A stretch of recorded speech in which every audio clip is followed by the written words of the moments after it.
सिया रामचंद्र की जय, मुनि महाराज की जय, अम्बे मात की जय।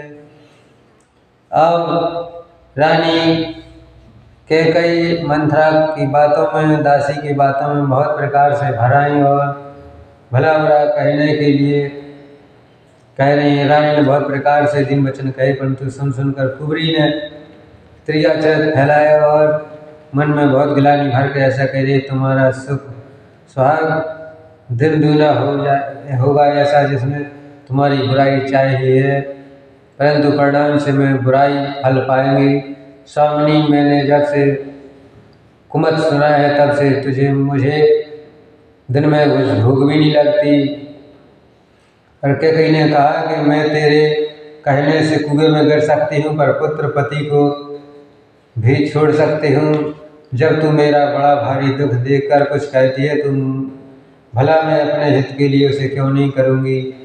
ऐसा कुबरी ने कैकई को कबूल करवाकर, विश्वास दिलाकर और घर फोड़ने की योजना बनाई और उसमें सफल हो गई। रानी कैकई अपने निकट के दुख को पहचान गई और मंथरा की बातें सुनते ही कोमल परिणाम से भयानक तक मानो एक शहद घोलकर जहर मिला दिया हो। दासी कहती है, हे स्वामिनी, तुमने मुझको एक कथा कही थी कि यदि याद है कि नहीं। तुम्हारी 2 वरदान राजा के पास धरोहर हैं, इसलिए आज उन्हें राजा से मांगकर अपनी छाती ठंडी करो। ये अभी मौका है, बाद में नहीं मिलेगा, क्योंकि राम का राज तिलक हो जाएगा। इसके बाद कुछ नहीं हो सकता। पुत्र को राज्य और राम को वनवास दे दो, सीता का सारा आनंद तुम ले लो। ऐसा विचार करके कैसे मंथरा कहती है, पर जब राजा राम की सौगंध खा लें तब यह वर मांगना, नहीं तो जब तक वचन नहीं टल पाए।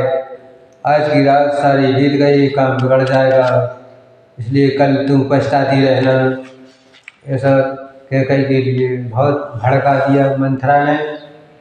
और कहती पापनी मंथरा ने बड़ा बुरा घात लगाकर को भुवन में जाओ बताया। सब काम बड़ी सावधानी से करना, राजा पर विश्वास बिल्कुल नहीं करना, और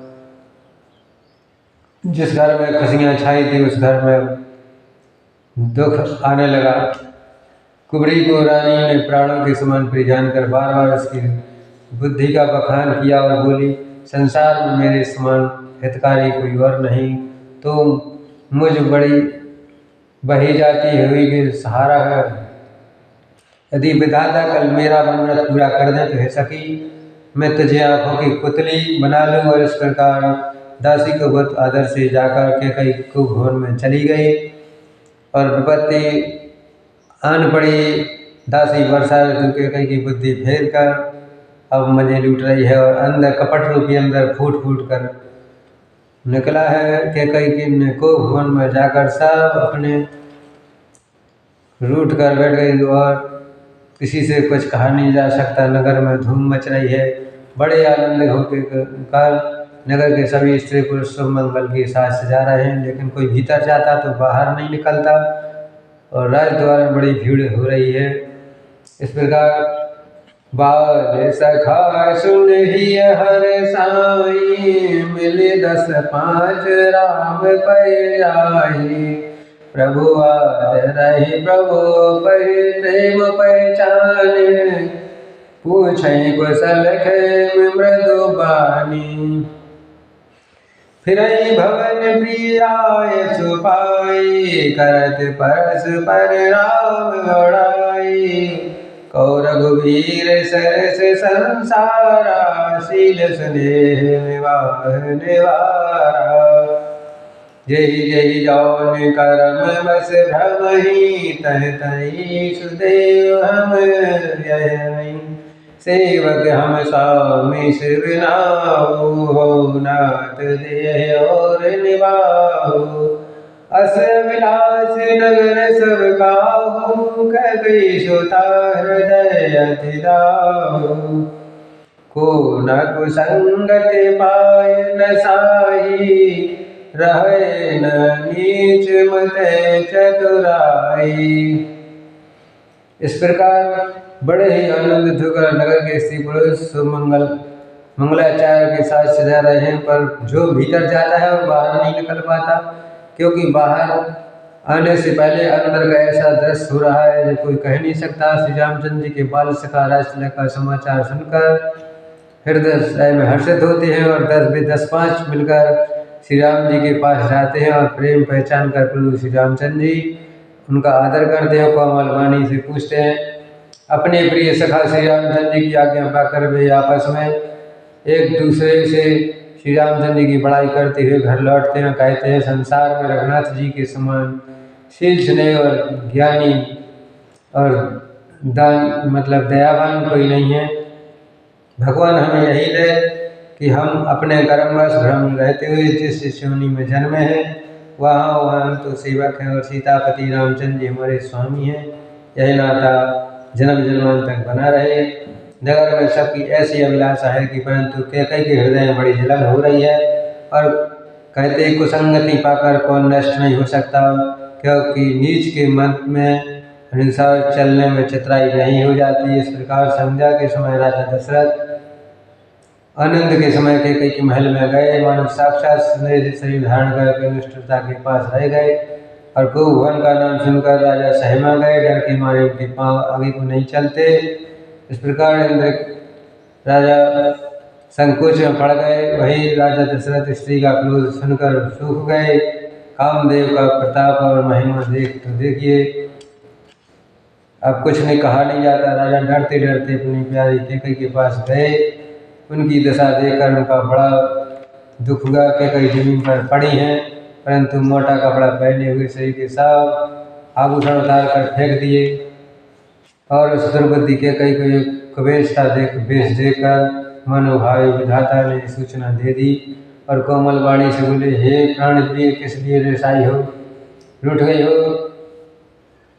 और कह रहे के ही है तो रानी रिसानी पर सत्य पानी पतित निवारई मानव सरोस भुवंग भामिनी विषम भाति निहारई दो वासना रसना दसम वर मरम ठहरु दिखई तुलसी नपति भक्त पिता बास बाम कौतुक लेखई बार बार कराऊ सुमुखे सिलोचन पिंक बचनी कारण मोहि सुनाओ गजगामन निज को बिगन। राजा बड़े विचार से कह रहे हैं कि ऐसा राजा बार बार कह रहे, हे सुमुखी, हे सुलोचनी, हे कोकल बैनी, हे गजगामनी, मुझे अपने क्रोध का कारण तो सुनाओ। किसने तुमसे क्या किया? किसी ने तुम्हारा अनिष्ट किसने किया? किसके दोष में यमराज किसको लेना चाहते हैं? अब किसके को राजा कंगाल कर दे, इस प्रकार राजा देश को निकाल दें, ऐसा विचार कर कह रहे हैं। परंतु मेरा शत्रु अमर देवता भी है तो मैं उसे भी मार सकता हूँ। बेचारे कीड़े मकोड़े शरीर के नर नारी तो चीज ही क्या है। राजा के ऐसे स्वभाव को जानकर तब कहते हैं, हे प्रिय, मेरी प्रज्ञा कुटुंबी सरल सहर पुत्र, यहाँ तक कि मेरे प्राण भी सब तेरे बस में हैं और तू मुझे कपट करके कहता हूँ तो वे मुझे भावनी मेरी सौगंध है। इस प्रकार राजा मना रहे, लेकिन बात नहीं पता चल रही क्या है। बाद में रानी कुछ कहेंगी। इस प्रकार मन चाही बात बता दो और जो है सो अपना। इस प्रकार राजा पूछ रहे हैं, पर राम जी की मन में बड़ी सौगंध को विचार कर मंद बुद्धि कैकई हंसती हुई उठी और बोली, गहने पहनने लगी और कोई भीलनी मृग को देखकर फंदा तैयार करके बोली। अपने जी में कैकई को हृदय जानकर राजा दशरथ जी प्रेम से पुलकित होकर कोमल और सुंदर वाणी से बोले, हे भामिनी, तेरी मन चीता हो तो गया। नगर में घर घर अनंगी बजाए बज रहे हैं और मैं कल ही राम को राजपद दे रहा हूँ, इसलिए तुम हे सुनैनी, तुम महल शायद सजा है। सुनते ही वह कठोर हृदय झलक उठा भर बोला, पका बोले, ऐसी भारी पीड़ा को उसने हंसकर छिपा लिया इस चोर की चतुराई को। अब राजा दशरथ से कुछ न कहा नहीं जा सकता। इतने के बाद, हे प्रिय, आप मांग मांग तो कहा करती थे। रानी कहने लगे, आप मांग मांग तो कहा करते थे पर देते कुछ भी नहीं है। आपने जो वरदान देने के लिए कहा था वह मिलने में भी संदेह है। इसलिए अब राजा ने हंसकर कहा कि अब मैं तुम्हारा मर्म समझ गया हूँ और मान करना तुम्हें परम प्रिय है। वरों को धाती रखकर कभी फिर मांगा ही नहीं, इसलिए मुझे झूठ मूठ दोष मत दो, चाहे 2 के बदले 4 बार मांग लो। रघुकुल में सदा से यह रीति चली आई है, प्राण चले जाए भले ही पर वचन नहीं जाते हैं। ऐसा राजा दशरथ कह रहे हैं। असत्य के समान पापों को समझ कर कहते हैं, झूठ हमें दोष जन दे हो, दुई के 4 मांग बकुले हो।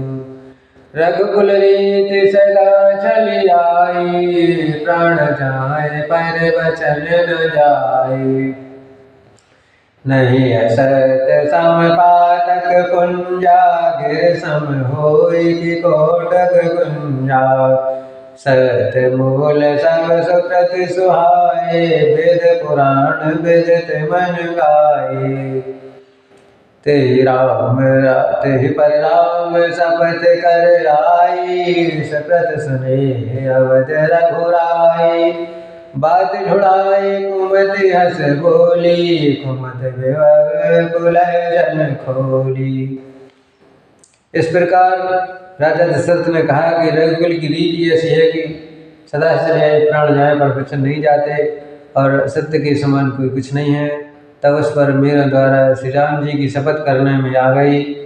मुझसे निकली, रघुनाथ जी मेरे सकुल हैं। और इस प्रकार की बात पक्की करा के राजा दशरथ से अपने वर मांगने के लिए तैयार हो गई। और राजा का मनोरथ सुंदर देखकर उसने राजा दशरथ ने भी नहीं जान पाया कि क्या किया और बोली, हे प्राण प्रिय सुनो, मेरे मन को भाने वाला 1-2 बार एक दीजिए भरत जी को राज तिलक, और दूसरा बार मैं हाथ जोड़कर मांगती हूँ मेरा मनोरथ पूर्ण कीजिए।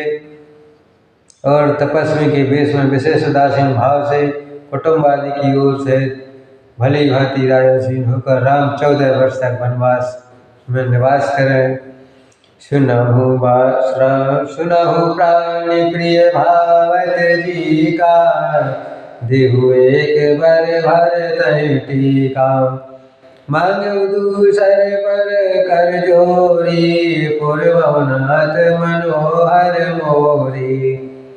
तापस वेश विशेष उदासी, 14 वर्ष राम वनवासी। सुनि मृदु वचन मुँह ही अशोको, शशि न पर्वत विकल जिम को। इस प्रकार कैकेयी ने राजा दशरथ से 2 वरदान मांग लिए कि एक तो मेरे भरत को राजगद्दी और दूसरी राम 14 वर्ष के लिए वनवासियों की तरह 14 वर्ष वनवास मांगा। अगली कथा में कल देखेंगे। सियावर रामचंद्र की जय। मुनि महाराज की।